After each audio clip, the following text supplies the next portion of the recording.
Au nom du Père et du Fils et du Saint-Esprit, ainsi soit-il. Je vous salue Marie, pleine de grâce, le Seigneur est avec vous. Vous êtes bénie entre toutes les femmes et le fruit de vos entrailles est béni. Sainte Marie, Mère de Dieu, priez pour nos pauvres pécheurs, et maintenant et à l'heure de notre mort, ainsi soit-il. Cœur sacré de Jésus, ayez pitié de nous. Saint Joseph, priez pour nous. Nos saints anges gardiens, veillez sur nous. Nos saints patrons, priez pour nous. Au nom du Père et du Fils et du Saint-Esprit, ainsi soit-il.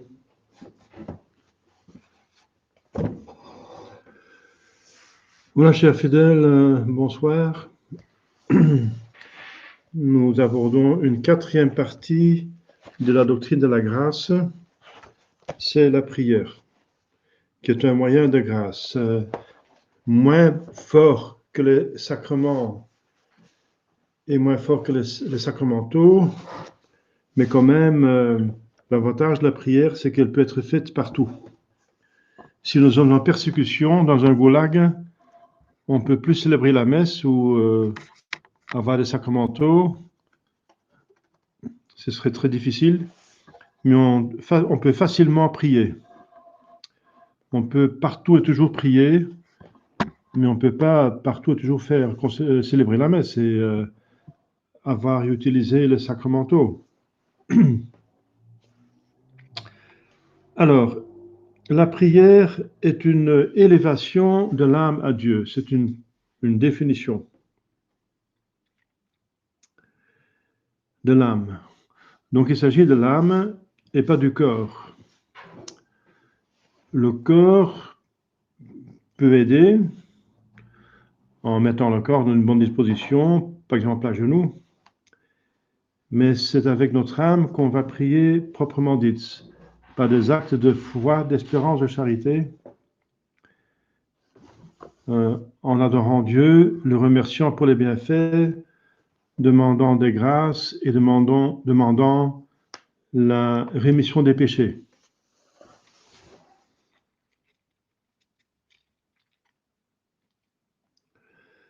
Donc la prière, c'est une élévation de l'âme à Dieu. Élévation, ça veut dire on ne pense plus aux choses basses, aux choses terrestres. On va penser à Dieu. À Dieu comme on le connaît par les catéchismes, par les sermons, par tout ce qu'on connaît de Dieu. On va faire un acte de foi en tout ce qu'on connaît de Dieu. On va lui prier dans l'esprit de foi. Parce que bien sûr, la prière ne peut pas exister sans la foi. On ne peut pas prier à quelqu'un, pas parler à quelqu'un qui n'existe pas, qu'on pense qu'il n'existe pas.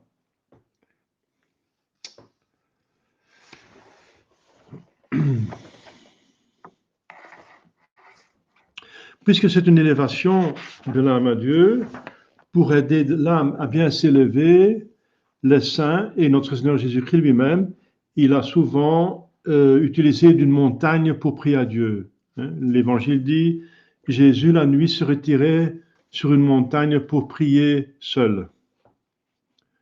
La montagne qui est normalement le point le plus haut de la terre qui s'élève vers le ciel.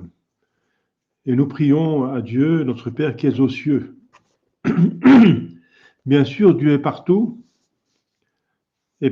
mais psychologiquement, c'est plus facile de prier à Dieu qui se trouve dans le ciel. Ça veut dire au-dessus de l'univers.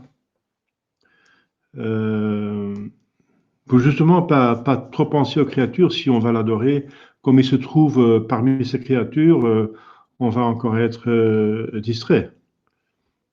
Donc, et la place de préférence par Dieu, c'est le ciel éthérique, où il y a les saints et les saints anges. Donc, c'est parler avec Dieu. Nous sommes en audience avec Dieu. C'est donc une très noble chose. C'est une activité de la plus haute dignité des saints Jean Chrysostome. Un suprême honneur de pouvoir parler et converser avec respect, mais quand même familièrement, donc comme un fils, comme un enfant, avec son Créateur, son Père céleste. La prière est ordinairement accompagnée de certains signes extérieurs. Ce n'est pas absolument nécessaire, mais c'est très utile parce qu'il convient qu'on adore Dieu, on aime Dieu avec corps et âme, avec toutes nos forces. Et deuxièmement, si on a des aides extérieures, sensibles, ce sont des choses qui peuvent aider l'âme à prier, à penser aux choses célestes et à oublier les choses de la terre. Vous pouvez éviter des distractions. Donc, une bonne disposition du corps peut aider à bien prier. Donc, on prie plus facilement avec du respect et de foi, comme on prie à genoux, que si on est allongé sur un lit. Hein? Si on est malade, on peut prier, bien sûr, allongé sur un lit. Si on est bonne santé, c'est dangereux pour tomber dans le sommeil, pour s'endormir. Et deuxièmement, c'est pas très respectueux de parler à un roi, à un empereur, à Dieu, n'est-ce pas, allongé sur un lit. Donc, pour prier, on se met convenablement à genoux. Mais c'est vrai qu'une fois qu'on est dans le lit pour dormir, pour s'endormir, on peut encore prier. C'est différent. C'est différent. C'est comme, vous connaissez cette histoire du jésuite et du dominicain qui étaient dans un train et ils disaient, ils se rencontraient et ils s'étaient mis d'accord pour prier le bréviaire ensemble. Et le dominicain commençait à prier son bréviaire, c'était l'heure du midi, alors il y a les sextes, la 6e heure. Et le jésuite met d'abord il allume d'abord une pipe, il commence à fumer, puis il commence à prier. Après la prière, c'est une blague, hein, mais c'est quand même, ça illustre quand même quelque chose. C'est en même temps une blague, en même temps ça illustre. Alors, le dominicain demande, cher confrère, puis-je vous demander une question, poser une question indiscrète? Moi, j'ai demandé la permission à mes supérieurs de fumer pendant que je prie, mais je n'ai pas eu la permission. Je lui dis, oui, moi j'ai demandé la permission, j'ai demandé si je peux prier pendant que je fume, et je peux. Vous voyez? Eh bien, cette petite distinction, bien sûr, ça ne vaut pas pour le bréviaire, donc c'est pour ça que c'est une blague, mais quand même, il y a quelque chose de vrai. Donc, si on veut prier à Dieu, on se met à genoux ou debout, ou même si on est fatigué, on est infirme, on est faible, on se met assis. Surtout pour méditer, assis, c'est plus facile pour méditer assis. Donc, c'est debout, à genoux ou assis. Mais sur le lit, on ne va pas se mettre sur le lit pour prier à Dieu, n'est-ce pas? Il n'y a pas de lit dans les églises. Il y a des prie-dieux, n'est-ce pas? Donc, c'est convenable pour prier à genoux. Mais c'est vrai qu'une fois qu'on est dans le lit, on est en train de s'endormir, comme je dis, on peut encore prier, hein, Dieu. Même Thérèse Avila va plus loin, n'est-ce pas? Elle était sur la toilette et faisait comme tout homme doit faire sur la toilette. Elle priait sur la toilette. Elle est en train de prier. Et le diable dit, tu n'as pas honte de prier à Dieu tu es sur la toilette? Et Sainte Thérèse Avila, elle répond, ce qui monte en haut, c'est pour Dieu, et ce qui va en bas, c'est pour toi. Et le diable, il s'en allait. Voilà.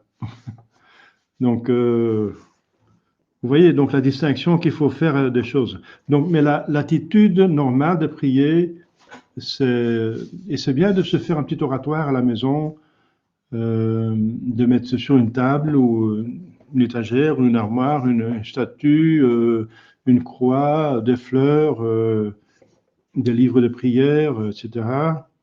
Brûler de l'encens éventuellement, hein, de mettre la musique grégorienne en sourdine Tout ça, ça peut aider à bien prier, à méditer. Voilà, Jésus-Christ lui-même, il dit, il en parle des choses extérieures. Il dit, si vous voulez prier, allez dans votre chambre, fermez votre chambre, et que vous soyez tout seul, et Dieu qui regarde dans le secret va voir votre prière. Ça veut dire, il faut s'isoler pour prier. Il faut se retirer des créatures pour s'unir au Créateur par la foi, l'espérance, la charité. Donc on joint les mains. Ceci, ça veut dire qu'on est dépendant de Dieu. On est créature qui dépend de Dieu, dépendant. Ça se met devant le cœur, dépendant. C'est le signe du cerf dans le Moyen-Âge envers son Seigneur.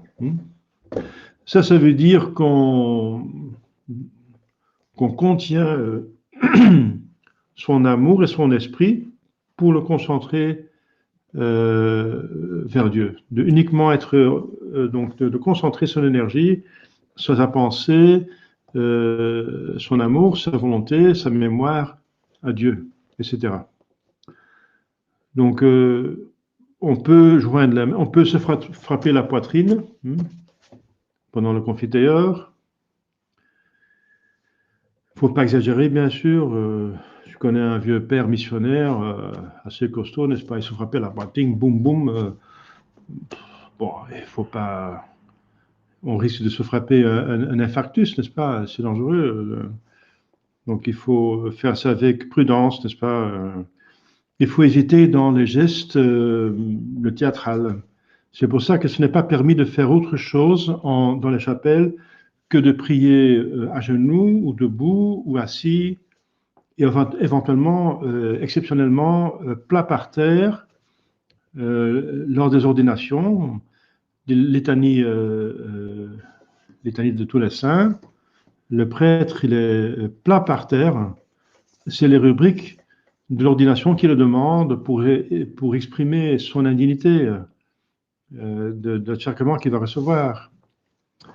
Mais une autre attitude n'est pas permise, en tout cas pas dans le rite latin, pour éviter que les autres personnes soient distraites. Mais Saint Ignace et Saint Dominique, ils disaient que si vous êtes en privé, vous pouvez choisir la position que vous pouvez, comme le prêtre, ou comme ça, ou en croix, ou par terre en croix, ou même si vous méditez plus facilement, donc assis, ou enfin, il y a plusieurs manières de prier. Saint Dominique, il a développé des dizaines de manières de prier. Mais donc on cherche, dit Saint Ignace, l'attitude qui dépend de chaque personne. Donc c'est différent pour chaque personne, ça dépend du tempérament, etc. Et de l'état d'âme qu'on a. Qu'est-ce qu'on veut faire? On veut adorer, ou bien on veut remercier, on veut demander pardon des péchés, c'est encore différent.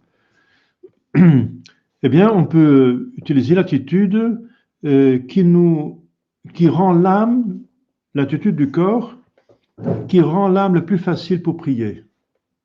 Et ça dépend, c'est différent pour tout le monde.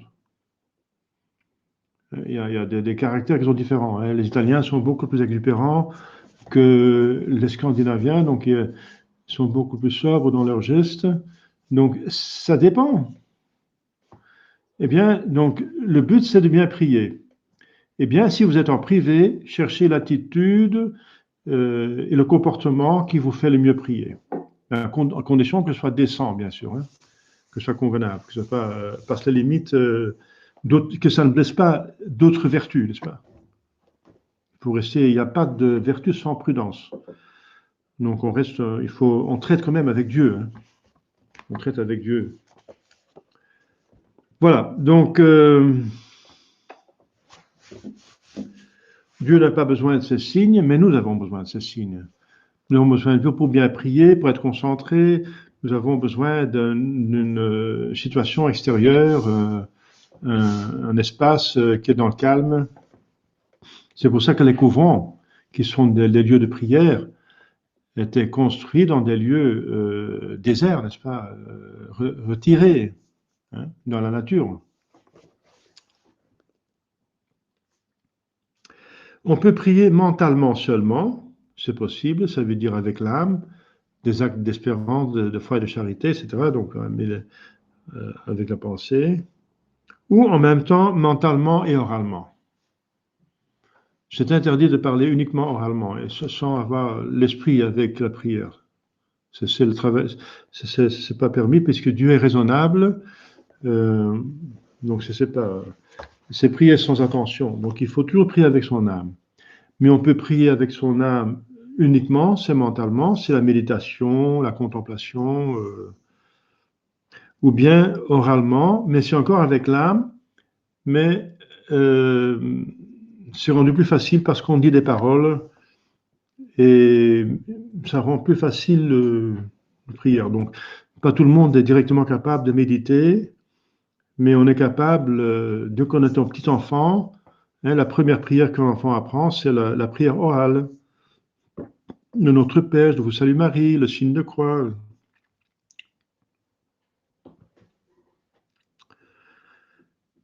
Voilà. Donc la prière vocale a encore une autre importance, c'est que c'est un lien social. Nous sommes des êtres sociaux, donc des êtres sociaux, d'essence. C'est dans notre nature d'être sociable. Et donc il y a des sociétés qui appartiennent à la nature, donc la famille, l'État. Et l'Église, c'est une société surnaturelle qui appartient aussi à l'homme, ça appartient à la surnature de l'homme. Pas la nature, mais la surnature. Et c'est une société, l'Église, bien sûr, d'institutions divines, avec des propriétés divines, une sainte catholique apostolique, etc., des miracles, des prophéties. Mais c'est aussi, c'est en même temps une société quand même d'hommes, constituée d'hommes, n'est-ce pas? Et on communique avec le corps. Nous sommes âmes qui animent un corps, mais nous ne pouvons pas, comme les anges, communiquer directement d'âme à âme. Donc la communication, forcément, passe par le corps, par la parole ou des signes, etc., par des chants. Dominus vobiscum, donc c'est par les chants. Donc en tout cas, par des choses sensibles, corporelles, matérielles. Et là, on voit l'importance de la prière vocale, puisque la prière en commun, la prière liturgique, est la plus importante, comme on a vu, la messe. La Sainte Messe, c'est la prière la plus puissante, la plus importante. Donc là, l'importance de la prière vocale quand même. Mais en soi, quand on prie en individu, tout seul, alors bien sûr, la prière la plus intime, la plus, qui risque, enfin, qui a plus de chances, de possibilités d'être vraiment attentif et avec beaucoup de foi et d'espoir d'amour de Dieu, c'est la prière mentale. Jésus dit à la femme samaritaine au puits de Jacob, il y aura un temps, et c'est maintenant, qu'on priera Dieu en esprit et vérité. En esprit, ça veut dire justement mentalement. En esprit et vérité, ça veut dire on peut parler des choses du cœur, qui sont des paroles du cœur, qui sortent du cœur et qui sont des choses que nous vivons réellement. C'est pas, ce sont des prières souvent les meilleures, enfin, qui contiennent le plus de foi, d'espoir, de charité. C'est seulement quand on n'a plus rien à dire qu'on peut retomber sur des prières bien faites, et surtout les prières qui sont recommandées par Dieu, comme le Notre Père et le chapelet. La prière de celui qui ne prie que des lèvres n'a aucune valeur, bien sûr, puisque Dieu est esprit, et on élève l'âme à Dieu. Vous voyez la définition? La prière est une élévation de l'âme vers Dieu. Alors, si on prie seulement avec les lèvres, on n'élève pas l'âme à Dieu. C'est pas une prière. Un perroquet, un animal peut faire la même chose. c'est une prière animale, donc c'est pas une prière. L'animal n'a pas une vie surnaturelle, pas une âme. Donc, l'expression la plus énergique de la prière vocale est le chant. Le chant. Ou bien, si on chante bien, en tout cas. Si on chante faux, il ne faut pas chanter. Sauf si on est en groupe et qu'on n'entend pas que quelqu'un chante faux. Alors, ça, il n'y a pas de... Mais si dans une chorale, on ne peut pas chanter faux, ou bien on chante bien. Enfin, ça ne va pas être très parfait. Si c'est parfait, tant mieux, mais la perfection n'est pas de ce monde. Mais on ne peut pas chanter faux parce que ça distrait. Ça distrait. Ça perturbe. Donc on chante le minimum, justement, enfin le minimum de qualité du chant, et alors c'est très bien. Saint Augustin dit que chanter des prières, c'est prier doublement. Voilà. Et accompagné avec l'orgue, par exemple, l'orgue aussi c'est un moyen puissant pour aider l'âme de s'élever à Dieu. C'est pour ça que l'orgueilliste doit toujours chercher à aider les âmes à prier. C'est la pénitence de l'orgueilliste. L'organiste, il ne peut pas faire un étalage de tout ce qu'il peut. Après la messe, il faut pas que l'orgueilliste reçoit ou l'organiste reçoit le compliment. Ah, que c'était beau que vous avez beau, c'était beau ce que vous avez joué. Non. Le compliment qu'il doit savoir, ah monsieur, vous avez bien joué, j'ai bien pu prier avec votre musique. Alors on atteint le but de l'orgue. L'orgue, c'est pas un concert de musique, hein. C'est pas fait pour ça. C'est un moyen pour élever les âmes et pour accompagner le chant des fidèles. Parce que dans l'Église, tout doit être pour la gloire de Dieu et le salut des âmes, même l'orgue. C'est pour la gloire de Dieu et le salut des âmes. C'est pas pour montrer la beauté de la musique dont l'homme est capable. Non. Pour ça, on a des halls de musique, les théâtres, etc., et les salles de concert. Mais dans l'Église, tout doit être dirigé. L'Église est consacrée, et consacrée, ça veut dire que c'est comme on a vu. La consécration, ça veut dire que la chose est destinée au culte de Dieu, définitivement, et tirée de l'usage laïque et profane. Dans la prière vocale, on peut se servir des formules usuelles. On a des livres de prière, on connaissait le livre bleu, tout le monde a son missel normalement. Le livre bleu, ça veut dire le recueil des prières qui est en usage dans la tradition. Il y a des recueils de prières de saint Alphonse de Liguori, etc. Des formules usuelles ou parler à Dieu d'après sa propre inspiration. Voilà.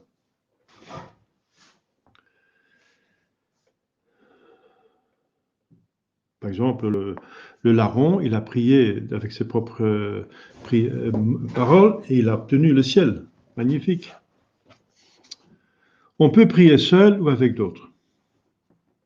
L'avantage de prier seul, c'est d'être concentré, ne pas être distrait, ne pas être obligé de tenir compte de l'autre, parce que si on prie ensemble, tout le monde va tenir compte de tout le monde.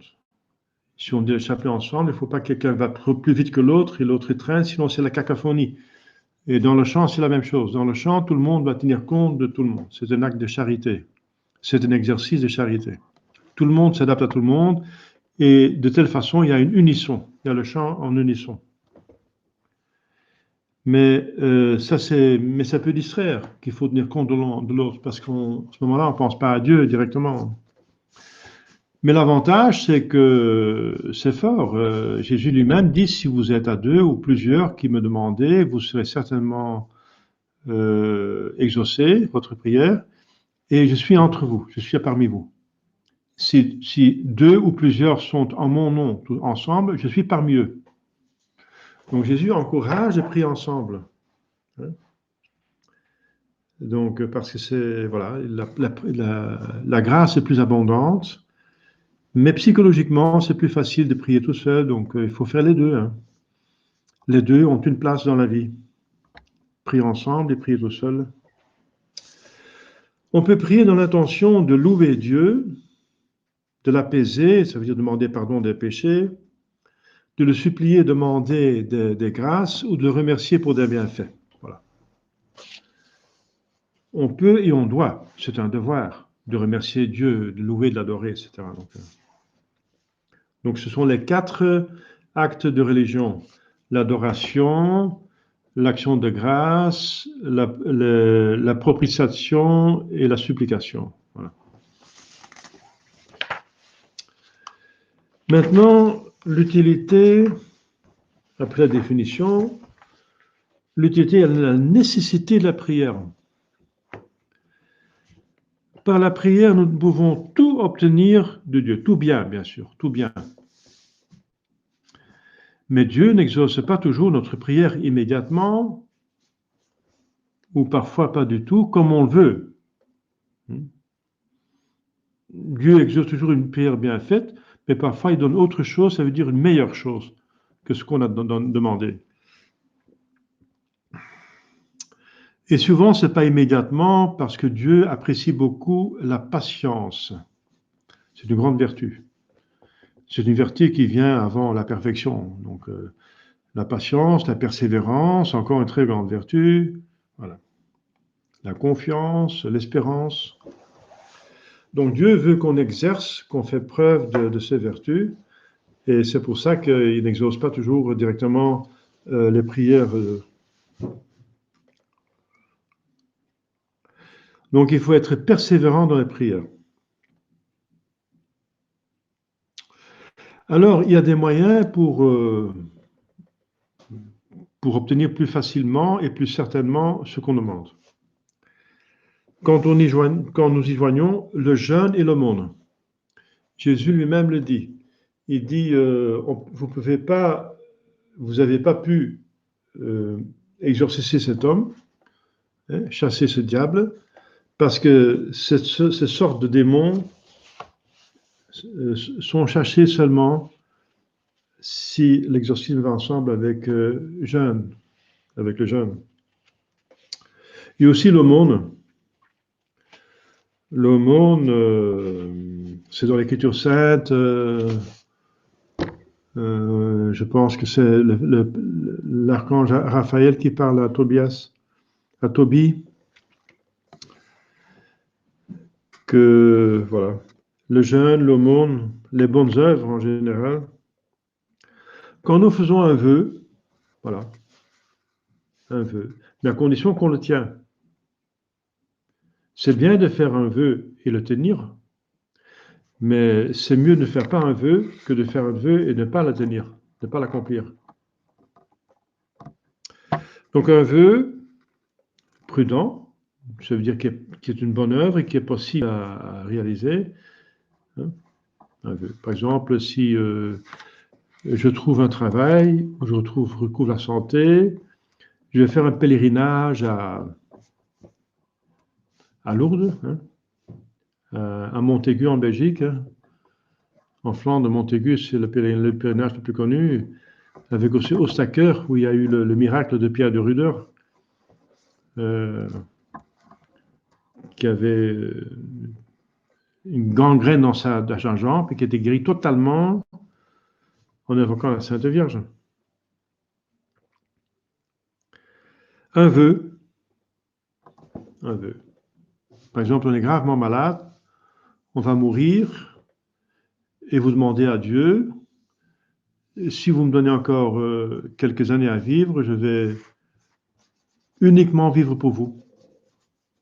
Pour prier, pour faire des bonnes œuvres, c'est pour des gens qui sont retraités, bien sûr, parce que, enfin, vous comprenez ce que je veux dire, où je vais faire plus, je vais prier tous les jours le chapelet pour ceux qui ne se font pas, par exemple.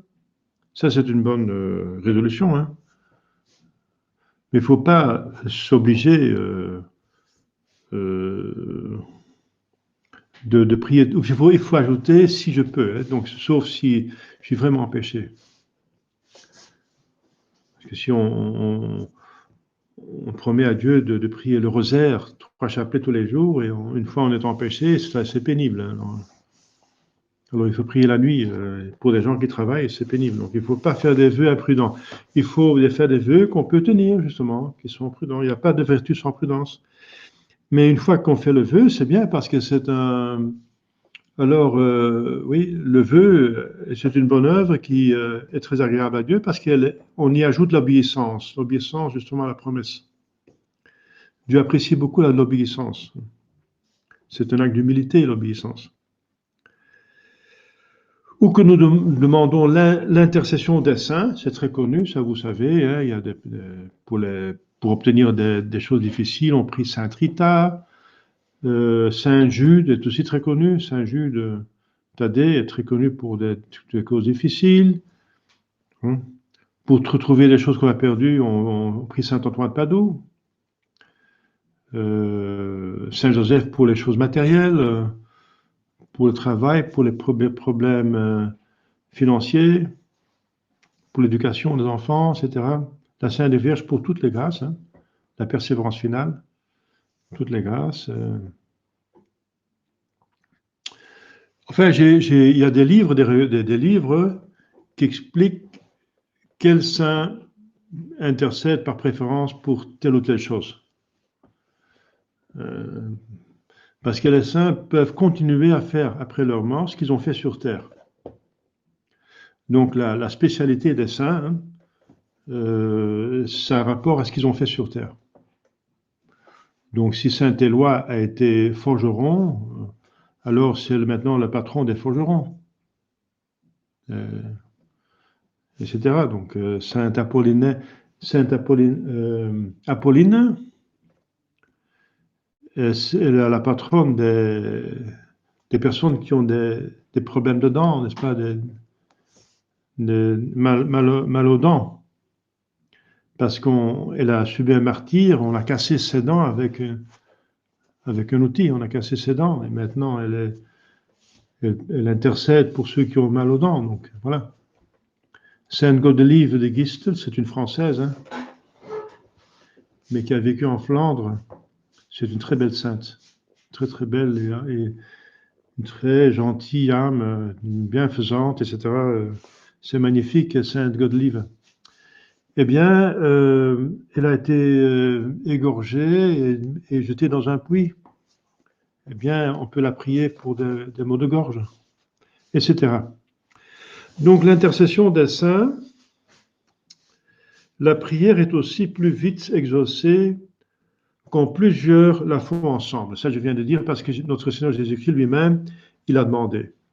Il a demandé, donc, si on a 2 ou plusieurs ensemble, si vous priez, si vous demandiez ensemble quelque chose, cela vous sera donné. Et aussi, la prière du juste est accueillie plus favorablement. L'Écriture sainte dit que la prière du juste est très puissante. Et c'est pour cela que les prières des enfants, des petits-enfants, est aussi plus puissante. Pourquoi? Parce qu'ils ont moins péché que les adultes, ils sont plus justes. Voilà. Ça veut dire plus saints, dans ce sens-là, qu'ils ont moins péché. Par exemple, en Suisse, il y a un prêtre, un aumônier d'une grande œuvre d'enfants, a fait prier les enfants lors de la guerre déclarée de Hitler, la Deuxième Guerre mondiale. Et Hitler voulait envahir la Suisse, et les tanks arrivaient en Suisse, à la frontière, mais ne pouvaient plus arriver, plus continuer. Ils voyaient dans le ciel une main qui les arrêtait. Et même les protestants l'ont vu, hein, donc c'est un témoignage, mais qui ne se trouve pas dans les livres, malheureusement, livres d'histoire, parce que c'est politiquement incorrect, mais c'est réel. Et les tanks pouvaient ne pas avancer, mais pouvaient reculer. Donc il y a un problème mécanique, ils pouvaient seulement reculer, mais pas avancer. Alors Hitler disait d'accord, on abandonne. Bien sûr, ils étaient bien obligés de le faire. Et c'est pour ça que la Suisse est quand même restée en dehors de la guerre, Quoique en Suisse, il y a une grande partie, quand même une partie qui parle l'allemand. Et Hitler voulait la Anschluss, ça veut dire tout le monde qui parlait l'allemand devait Anschluss, devait se joindre l'Allemagne. Anschluss, l'Autriche, etc., la Prusse. Donc aussi la Suisse allemandophone, c'est ça, oui, germanophone, devait joindre, mais il n'a pas réussi à faire. C'est Saint Nicolas de Flux qui les a arrêtés. C'est un prêtre qui a fait prier tous les enfants vers Saint Nicolas de Flux, le patron de la Suisse. Donc la prière du juste, donc les enfants, donc faire prier les enfants, c'est important. Hein. C'est pour ça que la croisade eucharistique est très utile. On fait prier les enfants, on apprend à prier, communier et faire des petits sacrifices, c'est magnifique. Et on les apprend de faire des sacrifices, on éduque aussi la volonté, n'est-ce pas? Il y a une faiblesse de volonté maintenant actuellement. C'est un monde efféminé, n'est-ce pas? Enfin, efféminé, c'est encore trop beau parce qu'une femme peut être forte, mais efféminé, ça veut dire, enfin, je veux dire, faible, n'est-ce pas? Décadente. Voilà, l'exemple dans l'Écriture sainte, c'est Saint Pierre enchaîné dans la prison. Eh bien, tous les chrétiens, tous les catholiques priaient pour lui et il y a un ange qui l'a délivré. C'est dans l'Acte des Apôtres. Quelquefois, Dieu n'exauce point notre prière parce qu'il ne veut pas nous accorder ce qui nous serait nuisible ou parce que nous sommes indignes d'être exaucés. Voilà. Indignes, oui, bien sûr. Ça peut arriver aussi, on demande un travail, mais on n'est même pas en état de grâce. Alors, mettez-vous d'abord en état de grâce, n'est-ce pas? Ah oui, parmi les choses qu'on peut faire pour motiver Dieu, pour vous exaucer, essayer de vivre plus saintement, c'est la meilleure chose. C'est la chose qui va le motiver le plus. C'est de faire un effort pour vivre encore plus saintement. Voilà. Ça, Dieu trouve magnifique. Ça, c'est le maximum qu'on peut faire. Alors, on touche vraiment son cœur. Si on fait ça, on peut tout obtenir de lui. Hein. Voilà. Alors, il y a déjà une petite question par ici. Le Notre Père, ne nous laissez pas succomber dans la tentation, sous la tentation. Non inducas in tentationem. Non, c'est pas faux. Il y a le catéchisme du Concile de Trente qui consacre tout un chapitre pour expliquer comment Dieu peut nous induire en tentation. Ça ne veut pas dire que Dieu nous tente, c'est impossible, mais Dieu peut nous induire, comme c'est tout un chapitre, n'est-ce pas, on en parlera, hein, parce qu'on va passer. Eh bien, le catéchisme du Concile de Trente explique qu'est-ce que ça veut dire. Hein. C'est que Dieu, par exemple, dans l'Écriture sainte, il y a marqué que l'Esprit Saint amenait Jésus dans le désert pour être tenté par le diable. Voilà, c'est un exemple. C'est l'Esprit Saint. Mais il n'est pas tenté par l'Esprit Saint, bien sûr, c'est évident. Mais Dieu veut que nous soyons éprouvés pour montrer de quoi nous sommes dignes et pour donner l'occasion de mériter.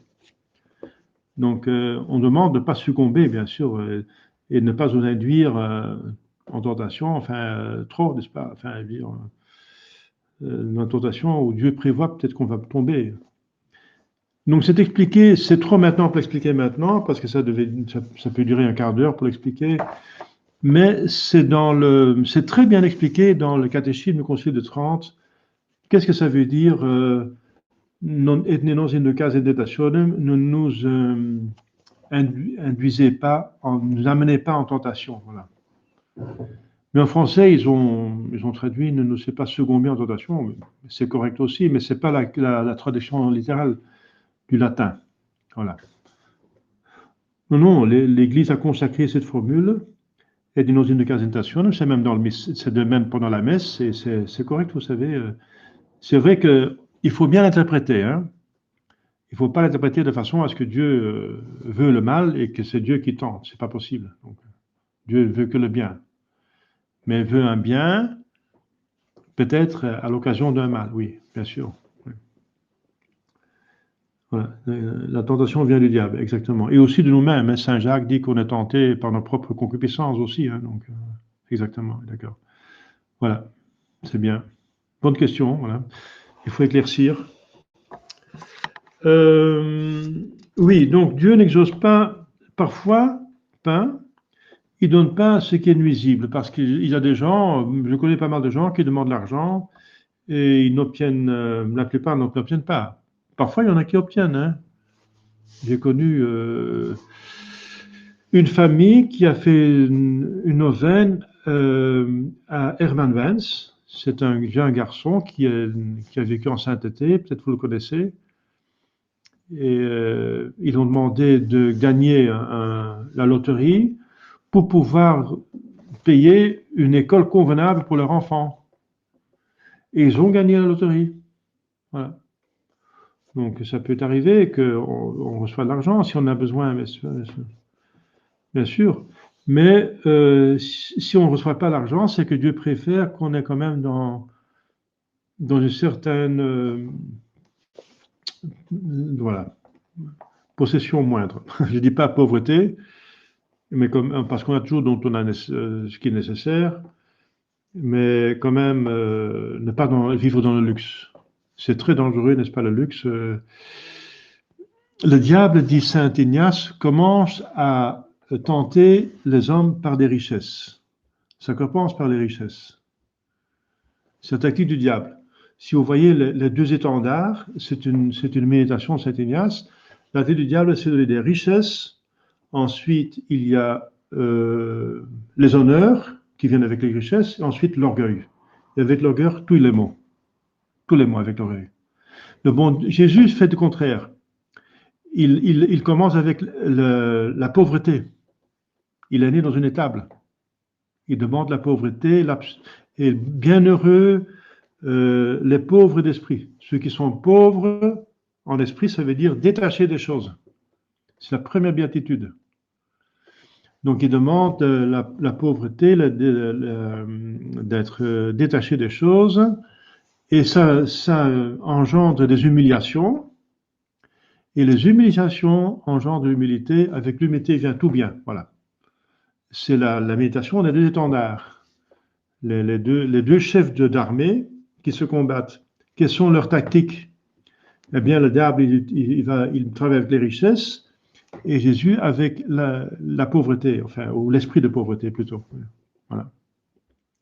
Parce qu'on a parfois besoin d'argent pour faire des choses, mais alors uniquement pour faire des bonnes choses. Comment est-ce que l'Église a été corrompue? Enfin, pas l'Église, mais des hommes d'Église ont été corrompus. Mais les premiers siècles, tous les papes étaient saints dans les catacombes. Et après, quand ils sortent des catacombes, c'est magnifique, mais il y avait des richesses qui arrivaient, la chrétienté, les richesses, et puis voilà. C'est là où la décadence est arrivée, la Renaissance, le protestantisme, etc., la négligence des devoirs d'évêques et des papes. Ce n'est pas les richesses, les honneurs. Voilà. C'est comme ça que l'Église est corrompue, qu'on est maintenant de la misère, de l'apostasie générale, n'est-ce pas? C'est à cause de ça. Hein? Donc, quand l'Église est persécutée, elle est humble et elle est sainte. Et quand elle n'est pas persécutée, bien sûr, elle peut développer une chrétienté, mais il ne faut pas commencer à se plaire dans les richesses et dans le bien-être et dans la prospérité et commencer à diminuer la ferveur et commencer à pécher et donner l'occasion au diable, n'est-ce pas? C'est toujours comme ça, hein? C'est le problème. C'est le problème qu'en temps de prospérité, on vit quand même saintement comme Sainte Thérèse de Lisieux. Et tous les saints qui sont devenus saints, même en temps prospère, qui n'avaient pas besoin de châtiment pour se sanctifier. Mais justement, comment est-ce qu'on va sortir de cette crise? Eh bien, toutes les prophéties le disent, qu'il y aura un grand châtiment, et alors les gens vont se convertir. C'est dommage. C'est dommage qu'il faut être châtié pour devenir bon chrétien. Et qu'une fois qu'il y a un chrétienté qui va se refaire, qu'on va encore retomber dans l'aisance, on va prendre nos aises, saint-bourgeoisé, etc. Ensuite, on va commencer à pécher, le diable va prendre encore plus de force, et puis l'antéchrist va arriver. Et l'antéchrist va arriver, et puis il sera de nouveau une crise. C'est comme ça, malheureusement. Donc, il faut aimer le bon Dieu avec toutes ses forces. En temps prospère aussi, en temps de nécessité, oui. Pendant la guerre, les églises étaient pleines. Pourquoi les églises ne sont pas pleines maintenant? Eh bien, parce que les gens n'ont pas fait ce qu'ils pouvaient faire. Et Dieu va nous châtier, n'est-ce pas? Sauf ceux qui font leur possible. Hein. Je ne peux pas juger les gens parce qu'il y a quand même eu beaucoup de prières, parce qu'il y a beaucoup de châtiments qui ont été évités. Hein. Selon le troisième secret de Fatima, révélé par Don Luigi Villa, n'est-ce pas, qu'il a reçu d'un cardinal, il y avait une prophétie d'une guerre mondiale avant la fin du XXe siècle. Ça n'a pas arrivé parce que les gens ont prié. La Sainte Vierge a dit aussi qu'avec les prières, on peut diminuer ou arrêter certains châtiments. Hein. Voilà, donc on n'est pas toujours exaucé. Dieu ne donne pas comme un bon père ce qui est nuisible. Hein. Le petit enfant demande une boîte d'allumettes pour jouer avec. Eh bien, on ne donne pas une boîte d'allumettes puisque c'est trop dangereux. Même si l'enfant aime jouer avec le feu, on ne lui donne pas une boîte d'allumettes. Voilà, on donne lui autre chose, hein, qui est beaucoup plus utile. Voilà, c'est un exemple, mais Dieu est aussi comme si nous sommes comme ça, Dieu davantage, n'est-ce pas? Il ne donne pas des choses qui sont dangereuses pour nous, ou parce que nous sommes indignes. Mais il exauce les prières bien faites. Hein. Si on ne reçoit pas ce qu'on a demandé, on reçoit autre chose qui est meilleur, mais qui est plus spirituel alors, éventuellement. Plus spirituel, plus utile. Dans tous les cas, celui qui prie doit en même temps s'efforcer d'obtenir par ses forces naturelles ce qui fait l'objet de sa prière. Ah oui. Il faut d'abord faire son possible, et ensuite, pour ce qui dépasse nos possibilités, on demande à Dieu de nous aider. C'est normal. Par exemple, on ne va pas prier, mon Dieu, nettoyez ma maison et faites qu'il y ait un repas. Voilà. Je prie avec confiance. Non? C'est très mauvais, n'est-ce pas? C'est l'hérésie pratique du quiétisme. Du quiétisme. Il faut, les jésuites l'ont formulé de manière parfaite, n'est-ce pas? Il faut travailler comme si tout dépend de nous. Comme si. Ensuite, il faut prier, ou maintenant, il faut prier et faire confiance à Dieu et compter sur Dieu parce que tout dépend de Dieu. Voilà, ça c'est l'idéal. Mais il faut toujours travailler le maximum pour obtenir les choses qu'il faut bien faire. Il faut faire son possible. Et ensuite, parce que tout dépend de Dieu, il faut beaucoup prier et lui demander que ça réussisse. Voilà. Ça c'est l'idéal. Donc, il y a deux écueils à éviter. L'un, c'est le quiétisme, l'autre, c'est l'activisme ou l'américanisme. C'est de travailler, de faire des choses et ne pas prier, ne pas compter sur Dieu, compter sur soi-même. Ça ne va pas non plus. C'est pas béni par le bon Dieu. C'est comme si on passe l'aspirateur, et on n'a pas vu en passant l'aspirateur, on a débranché la prise. Eh bien, il n'y a plus de contact avec le ciel, il n'y a plus d'électricité, il n'y a plus de grâce. Eh bien, l'aspirateur, on peut passer l'aspirateur tout ce qu'on voulait, mais ça ne marche pas. Hein. Voilà. La prière change les pécheurs en justes, ça veut dire en des saints, sanctifie, et maintient les justes dans l'état de grâce. Et les amène à la perfection. Saint Alphonse de Liguori dit, celui qui prie beaucoup va certainement se sauver, celui qui prie pas va certainement se damner. Voilà. Et Saint Paul dit, il faut toujours prier. Ça veut dire autant que possible. On va voir la manière de prier plus tard.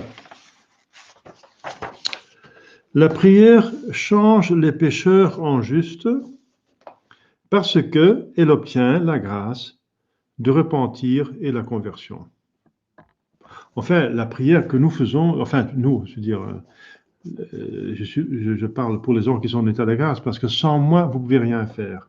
Ça veut dire, si on n'a pas l'état de grâce, on ne peut rien faire. Notre prière ne sert à rien. Donc la prière de ceux qui sont en état de grâce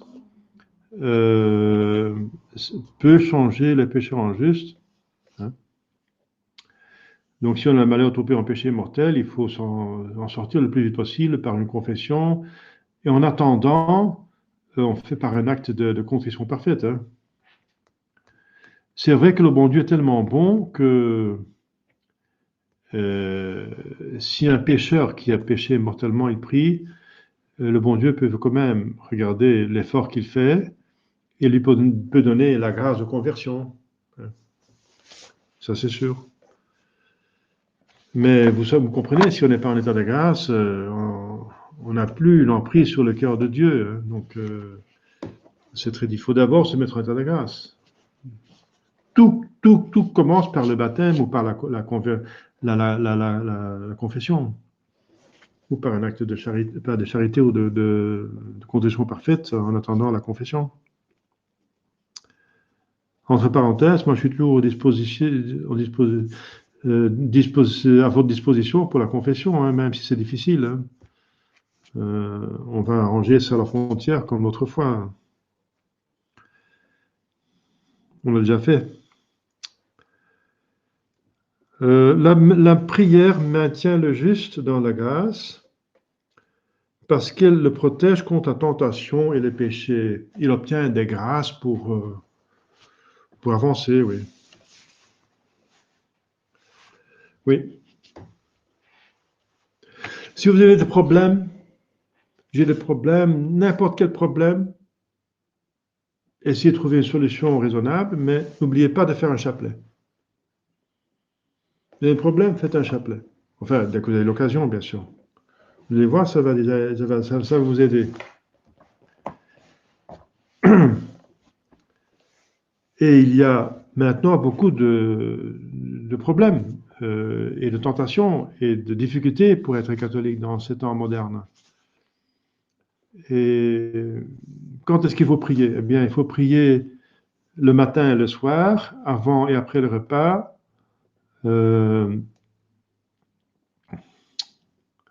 en tentation et en danger. Voilà. Donc, de plus grand que sont les tentations et les dangers, de plus qu'il faut prier. Eh bien, la tentation et les dangers, c'est extrêmement grave actuellement. Donc, il faut extrêmement beaucoup prier. C'est pour ça que je dis qu'en soi, le chapelet n'est pas obligatoire, mais vu les circonstances, le chapelet est absolument nécessaire. Vu les difficultés et la tentation qu'on a maintenant pour essayer catholique, ouais, le chapelet, bien, et la Sainte Vierge insiste, qu'on ne prie pas assez, qu'on ne fait pas assez de sacrifices. Hein. Parce que la prière, ensemble avec les sacrifices, est très puissante, n'est-ce pas? Par la prière, les justes obtiennent le pardon des peines temporelles même, ils évitent le purgatoire, et obtiennent une récompense éternelle, le ciel. Celui qui ne prie pas ne peut pas se sauver, tout simplement. Et s'il se sauve, c'est parce que d'autres ont prié pour lui et qu'il s'est converti. Mais alors, il ne faut pas compter sur d'autres personnes. À l'époque, il y avait beaucoup de couvents, il y avait beaucoup de frères et de sœurs qui priaient partout, n'est-ce pas, dans le monde entier. Et maintenant, il n'y a presque plus de couvents, très peu de fidèles. Donc, priez, n'oubliez pas de prier vous-même. Il y a très peu de gens qui prient pour nous. Maintenant, à cause de l'apostasie générale, il y a très peu de vrais fidèles dans le monde entier. Bien sûr, on prie tous pour l'un pour l'autre, parce que Jésus nous demande de dire hein, notre Père, ça veut dire qu'on prie les uns pour les autres. On ne dit pas mon Père, mais notre Père. Mais quand même. Car il tombe facilement. Donc celui qui ne prie pas tombe facilement dans le péché mortel même. Voilà. Facilement. Facilement. Alors, on a presque passé l'heure. Donc, on va parler de la manière de prier notre foi. La manière de prier. S'il n'y a pas de questions, si l'on peut. Donc, qu'est-ce qu'on avait aujourd'hui? La définition de la prière, c'est une élévation de l'âme à Dieu. La prière mentale et la prière corporelle ou morale. La prière en commun, ça veut dire ou liturgique. La prière qui sert à louer Dieu, le remercier, le supplier, l'apaiser. L'utilité et la nécessité de la prière. Nous pouvons tout obtenir et les moyens pour obtenir plus facilement avec la prière, donc de faire les bonnes œuvres. Et que pas toute prière est exaucée comme on le veut, parce que Dieu donne parfois quelque chose de meilleur, il ne donne pas ce qu'on demande parce que c'est pas très bien pour nous, pas bien du tout, et il donne autre chose qui est meilleur. Et la prière des justes et des pécheurs. Voilà. Pas de questions? Non.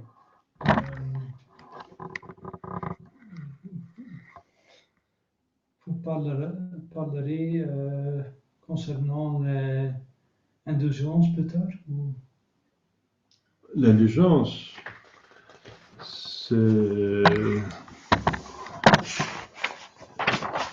On en a parlé des indulgences déjà, je pense. Hein. Il me semble qu'on a parlé de ces indulgences. On a parlé des indulgences, il me semble.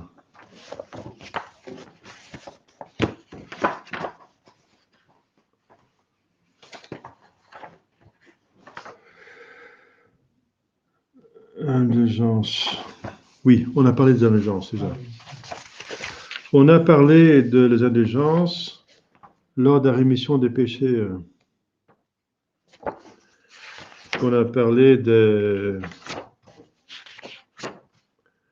la confession. Donc la rémission des péchés par la confession et ensuite les indulgences. Il y a tout un chapitre sur les indulgences. Oui, on a tout expliqué. Oui. Ça va? C'est vrai, mais c'est parce que les indulgences se font souvent par la prière, mais pas toujours. Parfois, c'est peut-être faire un pèlerinage. Visiter les 5 basiliques de Rome, par exemple. Bien sûr, il faut prier encore, là. Mais il faut faire une bonne œuvre. Hein. Voilà. Donc, c'est clair, d'accord? Alors, voilà. Je vous souhaite une bonne soirée et on prend un rendez-vous voilà, pour la prochaine fois.